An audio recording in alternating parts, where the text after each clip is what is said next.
Ultimate Invasion issue 4 finds Reed Richards telling Howard that he knows the Maker's secrets as the duo build the new Immortus engine. Howard hopes that his secrets will help him build the device as he begins putting the final touches on it, hoping it will hold together. Howard asks about the secrets and Reed says that it's the sins of the Maker, knowing where the being comes from and how he made their world, having seen it with his own eyes, but until now, he had no one to share it with. He asks if the inventor wants to see and Howard does, but he wants to finish the engine first since it'll give them all the time in the world. Howard finishes up work on the coil structure and Reed looks over his work, finding it quite elegant, but he might want to consider a feedback mechanism, especially if the device is going to be built to go both forward and backward through time. Howard can't believe he missed that, since without one, it could cause the literal temporal branching of a human who uses the device, and who knows what that would do. Reed knows that someone will always know, tactfully warning Howard that the Maker is always watching them.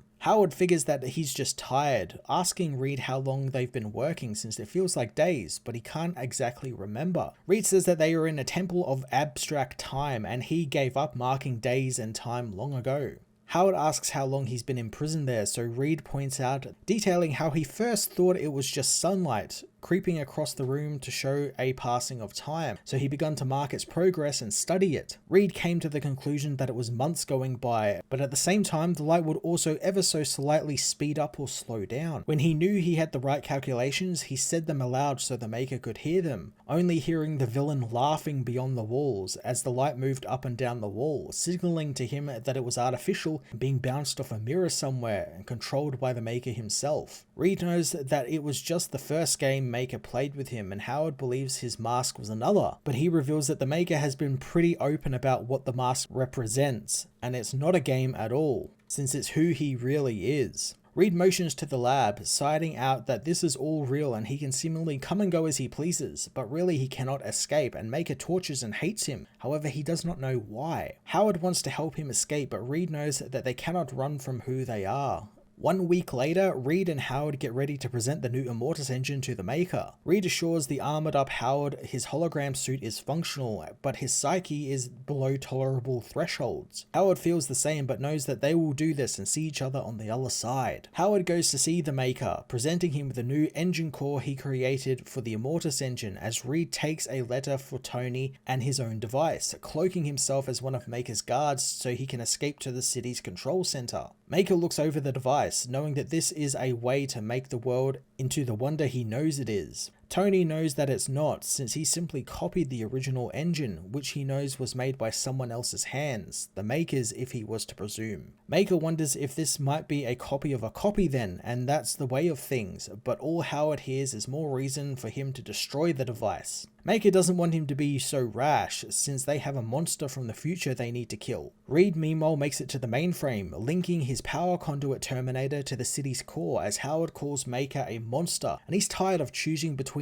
which monster to serve and which one is more acceptable to follow. Reed activates the device and it interrupts the city's mainframe, dropping the temporal shield that covers the city, and in turn allows Kang and his Avengers army from the future into the city before locking them all in together. Kang and his army attack as Maker sends his Children of Tomorrow out to defend the city. Maker can see that Howard is now playing his own game, but he won't be stopped since he is just getting started, while Howard is an ignorant, ungrateful child who has rejected his environment. He knows that these future people are there to erase all his mighty works, including Howard, and he can run and hide, however he cannot fight inevitability. Howard leaves Maker and fights off both his forces and the future Avengers, knowing that he has a third choice to make, and he's going to take that over the Maker's or Kang's. Enraged, Maker tells the Avengers that he understands why they are doing this, but they need to know that they are merely delaying what has to happen. He demands the obstructions stop and Kang be brought before him, as Kang spots the villain on the battlefield, killing a group of Maker's men to free himself to confront the villain head on, telling him that he has waited 2 lifetimes for this moment. Howard tries to make it through the battle, but various Avengers corner him and throw him down through the city. The power conduit Terminator Reed's setup begins counting down from 60 seconds as Howard is knocked to the ground. Kang meanwhile blows off the Maker's helmet, causing the villain to realize that the pain is something that clarifies things, and now he remembers the Conqueror. In the far future, the Maker, having time traveled with the Immortus engine, meets Kang for the first time. Maker tells the being that he came as far as he could into the future to see what his world would be like, demanding the armored being tell him who he is and where he is. Kang knows that he was always going to come there and he's been waiting for him. Maker asks why, thinking that it was for something to do with revenge or maybe even reverence, but Kang blows off part of Maker's head, telling him that he is his Maker and he's about to witness his origin. Back in the present, Maker remembers this encounter, knowing who the man is as Howard, now equipped with his own Immortus engine, arrives, wanting to put an end to it all. Kang knows that the hero is solving two problems at once, citing how righteous the Iron Man is, since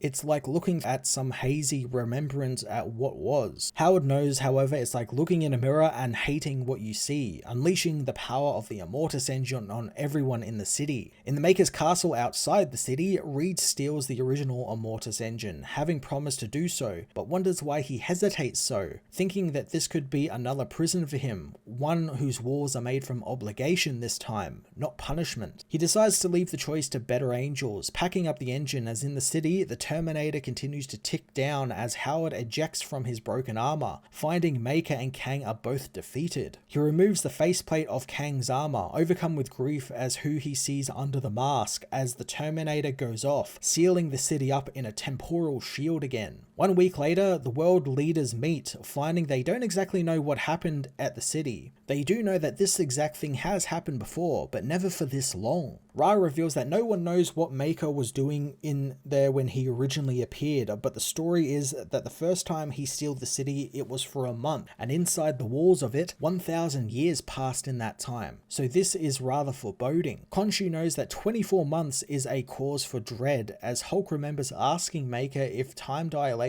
was constant in the dome. So if 1 month equaled 1,000 years, would 3 months equal 3,000 years? He never got a full answer though, since the Maker would just smile at him and tell him that some secrets will stay with him. Eduardo da Costa knows that this means they have 2 years until the dome reopens, and talk immediately turns to what they'll do in that time, be it keep the peace or tear the world apart. Henry votes to just party, since there's no guarantee that what comes out of that city will even be recognizable or friendly. Eduardo knows that it's the subject for debate, but they need to focus on what about America and their union, since they now have no leader currently, as Stain is dead and Stark is trapped in the city. The group consider appointing a new one, or maybe even carving up the territory between them. The group, despite knowing what they will actually do, still put it to a vote, as at Stark Tower, Tony is met by Reed, who gives him his father's letter, as well as the Immortus engine. Reed knows that bringing them these things was the most important part of their plan. He has ideas on how the device can be used by Tony, but Howard knew how Tony would use them, and the choice will be his alone. Tony wants to know if his father is dead, but Reed doesn't have a definitive answer.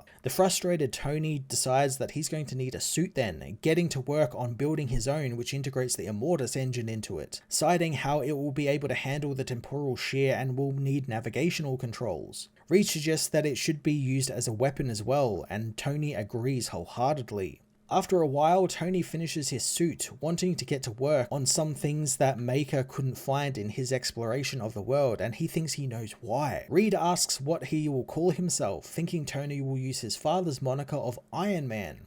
Tony, however, knows that he'll go under the name Iron Lad, at least until he has found a better name. Iron Lad and Reed head out into the past, and Tony reads his father's letter, which states that he was so tired of the world and the people in it. Howard is aware that the fault was his alone, and maybe more so since he had his gifts. He finds himself upset with himself since he didn't care enough to notice what was really going on in the world that he was helping to shape. Tony and Reed venture into the frozen north and head into a hidden cavern, searching the icy walls for something, as Howard's letter details how his life and work are both tainted with evil. all except for Tony, who is innocent in all of this, but the world is not for the innocent. He tells his son that through innocent eyes that the world can be seen for what it truly can be, and he needs to remember it's never too late to change the world. Reed and Tony soon reach their destination, discovering the frozen body of Captain America as Howard tells his son to fight on and to win.